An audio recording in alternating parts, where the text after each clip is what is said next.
아, 저는 이 말씀을 묵상할 때마다 이렇게 감정이 막 이렇게 좀 요동치게 되는데, 한 사람이 눈을 떴습니다. 맹인이 눈을 떴고요. 태어날 때부터 보지 못하던 사람이었습니다. 빛을 보게 되었습니다. 그러면은 예수 믿고 조용히 잘 살게 되면은 얼마나 좋을까? 길가에 앉아서 구걸하던 그런 삶에서 이제 벗어나서 새 인생을 살게 되었을 터인데, 근데 오늘 본문 말씀 24절부터 보면 사람들이 이 사람을 가만 놔두지 않습니다. 24절에 이에 그들이 맹인이었던 사람을 두 번째 불렀다 그래요. 또 부른 거예요. 예. 첫 번째 불러서 막 물어보지 않았습니까? 그리고 두 번째 또 불렀어요. 그리고 이제는 거의 뭐 그냥 대화 수준이 아니라 재판 수준입니다. 하나님께서 은혜 받은 사람을 그냥 놔두지 않으시고, 다시 말해서 구원하신 그 사람을 그냥 조용하게 잘 신앙생활 하도록 놔두지 않으시고 증인석에 갖다가 놓으셨다는 거예요. 재판 가운데 갖다 놓으셨다는 거예요. 먼저 24절 말씀을 다시 한번 읽겠습니다. 이에 그들이 맹인이었던 사람을 두 번째 불러 이르되 너는 하나님께 영광을 돌리라.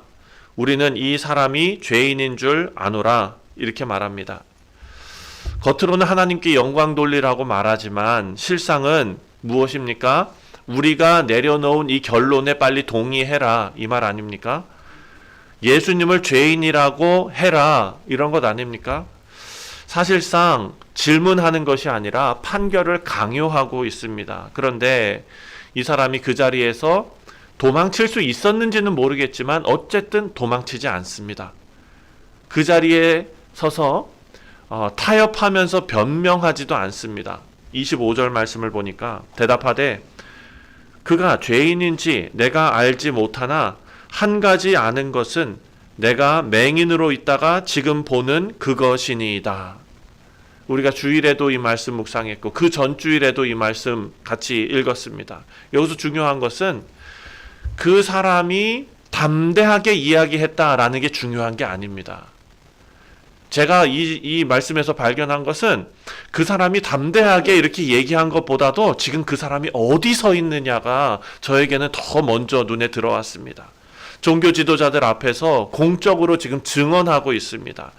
사실 이 사람이 그 공회에 재판에 설 만한 그런 사람이었습니까? 아닙니다. 소경이었고 배우지도 못한 사람이었고 구걸하던 사람이었습니다. 율법을 가르칠 수 있을 만한 실력이 있는 사람도 아닙니다. 신학을 논할 만한 사람도 아닙니다. 그런데 하나님께서 그 사람을 증인석에 세우셨다고요. 증인석에. 요한복음 전체가 증언의 복음입니다. 세례 요한이 증언하지 않았습니까? 예수님께서도 아버지를 증언하지 않으셨습니까? 이제 소경으로 있다가 눈 뜬 사람도 증언합니다. 그러니까 하나님의 은혜를 개인적인 어떤 체험으로만 두고 있으면 안 된다라는 것이죠. 은혜 받은 자, 구원 얻은 자, 진리를 깨달은 자는 언젠가 공적인 자리로 불려나갑니다. 그 공적인 자리라는 것은 어떤 사회의 어떤 자리가 아니라 우리 가정 안에서, 직장 안에서, 친구들 앞에서 때로는 이 소경이 당한 것처럼 공격적인 질문을 당하면서도 정말 내가 믿는 그 예수는 누구냐? 이런 질문을 요구받게 된다는 것입니다. 그러니까 우리가 어떤 신학 강의를 해서 논문을 써서가 아니라 이전에 나는 보지 못하는 사람이었지만 지금은 봅니다. 이 증언을 하게 되어 있다라는 것입니다. 두 번째로 35절부터 38절까지 말씀을 보면은요, 이 사람 지금 쫓겨납니다. 자, 34절 말씀에 그들이 대답하여 이르되 내가 온전히 죄 가운데에서 나서 우리를 가르치느냐 하고 이에 쫓아내어 보내니라, 이렇게 말합니다. 자, 공적인 자리에서 증언을 했습니다. 그 이전에 증언했던 내용들, 우리가 아까 말씀을 쭉 읽으면서 이 소경이 증언했던 내용들이 얼마나 마음이 뜨거워지는 그런 내용입니까? 자, 뭐라고 얘기합니까? 그 사람이 대답하되 이상하다. 이 사람이 내 눈은 뜨게 하였으되 당신들은 그가 어디서 왔는지 알지 못하는도다. 이것은 지금 종교 지도자들을 나무라는 것이 아닙니다. 진짜 순수하게 어떻게 이렇게 되지? 내 눈은 떴는데 어떻게 저들은 주님을 바라보지 못하게 되지? 이런 마음이 있는 것입니다. 그리고 이렇게 말합니다. 창세 이후에 맹인으로 난 자의 눈을 뜨게 하였다 함은 듣지 못하였으니 이 사람이 하나님께로부터 오지 아니하였으면 아무 일도 할 수 없으리이다. 얼마나 귀한 신앙의 고백입니까? 예.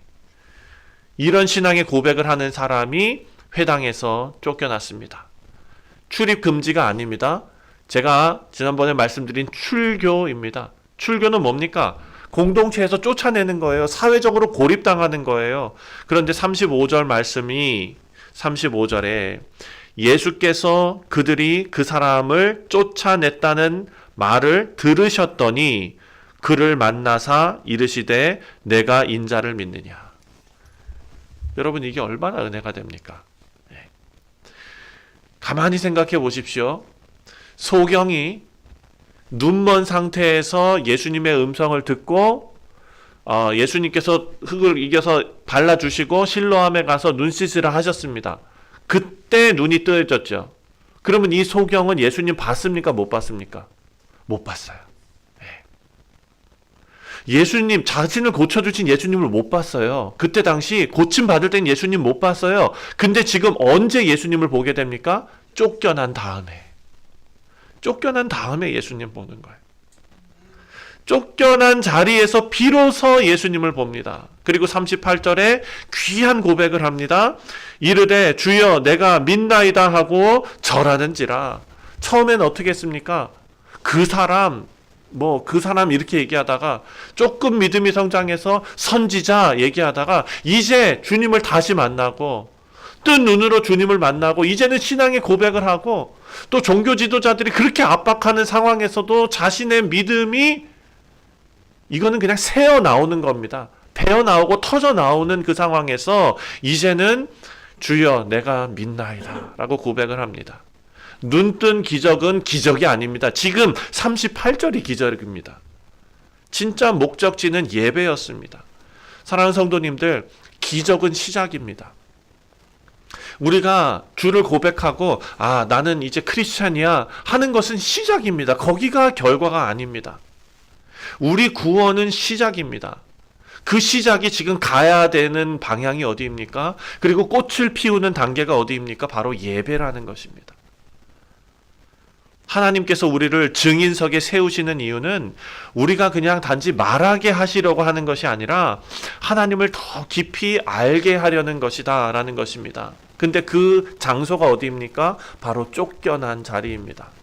증인석에 서야 되는 자리입니다. 어려운 자리입니다. 공적인 고백 이후에 개인적인 하나님께서 만나주시는 그리고 쫓겨난 자리를 통과한 사람만이 주님 앞에 엎드리는 자리에 이른다라는 것을 오늘 본문이 우리에게 알려주고 있습니다. 마지막 39절부터 41절 말씀을 보니까 이 사건의 결론이 이렇게 납니다. 39절 예수께서 이르시되 내가 심판하러 이 세상에 왔으니 보지 못하는 자들은 보게 하고 보는 자들은 맹인이 되게 하려 함이라 하시니. 바리새인들이 물어봅니다. 그럼 우리도 맹인인가? 난 보고 있는데 내가 맹인이냐? 예수님께서 말씀하십니다. 너희가 맹인이 되었더라면 죄가 없으려니와 본다고 하니 너희 죄가 그대로 있느니라 라고 말합니다. 그러니까 요한복음에서의 죄는 도덕적인 죄가 아니죠. 예수님을 믿지 않는 상태 아닙니까? 나는 본다고 말하는 순간 우리는 더 이상 도움을 구하지 않습니다. 내가 율법을 그렇게 잘 알고 철저하게 지키는데 그것이 나의 자랑이 되고 그것이 나의 무기가 되지 않겠습니까? 그래서 은혜를 더 이상 구하지 않습니다. 하지만 나는 아직 보지도 못합니다 하고 고백하는 사람은 주님 앞에 계속 열립니다. 계속 열리는 것을 봅니다. 우리가 신앙생활을 여기 앉아 계신 분들 저를 포함해서 긴 시간 교회에서 우리가 신앙생활을 하지 않았습니까? 우리가 계속해서 하나님 앞에 간구하며 기도해야 할 것은 하나님 아버지 제가 본다고 생각하지 말게 하여 주옵소서. 두 부류였습니다. 재판하려다가 스스로 심판받는 사람들이 있었고 재판대에 섰는데 결국 예배자로 바뀌는 사람이 있었습니다. 우리도 보지 못하던 자였고 이제 하나님의 영광과 하나님의 사랑과 하나님의 자비가 깨달아지는 과정에 있는 자들 아닙니까? 하나님 아버지, 이 시간 하나님께서 우리에게 은혜를 베풀어 주셔서 이 소경이 고백했던 것처럼 우리의 신앙이 멈춰 있지 않게 하시고 하나님 앞에 한 걸음 한 걸음 계속해서 나아가는 우리 되게 하여 주옵소서. 이 기도가 우리의 기도가 되었으면 좋겠습니다. 말씀을 맺습니다. 하나님은 은혜 받는 사람을 숨겨두지 않으십니다. 불편한 자리로 내모시고 질문 받는 자리로 내어 모시고 설명해야 하는 자리로 세우십니다. 하지만 그 목적은 다 우리를 위함입니다. 더 분명히 우리가 예수를 알게 하기 위함입니다. 오늘 하루 하나님께서 우리를 세우신 각자의 자리에서 전에 나는 못 봤습니다. 하지만 지금은 봅니다. 라는 신앙의 고백이 우리 가운데 있으시기를 주님의 이름으로 축원드립니다. 기도하겠습니다. 하나님 아버지, 우리를 은혜 받는 자리에서 멈추지 않게 하시고 하나님 증인의 자리로 세우시니 감사를 드립니다. 아버지, 사람 앞에 서는 것도 두렵고 또 내가 가정에서 부모로서 자녀로서 올바르게 사는 것도 참 쉽지 않은 그런 일들인데 직장에서 예수를 믿는 자로 살아가는 것도 참 쉽지 않는 일이고 크리스찬으로서 사업을 하는 것도 참 쉽지 않는 일인데 아버지여, 그 자리에 하나님께서 우리를 증인으로 세우신 줄 믿습니다. 아버지, 전에는 보지 못했으나 지금은 볼 수 있다라는 단순한 진리의 고백이 우리 가운데 있게 하시고 쫓겨난 자리에서도 우리를 찾아오시는 주님을 더 깊이 알게 하여 주옵소서. 오늘도 주님 의지하오며 주 예수 그리스도의 이름으로 간절히 기도하옵나이다. 아멘. 하늘에 계신 우리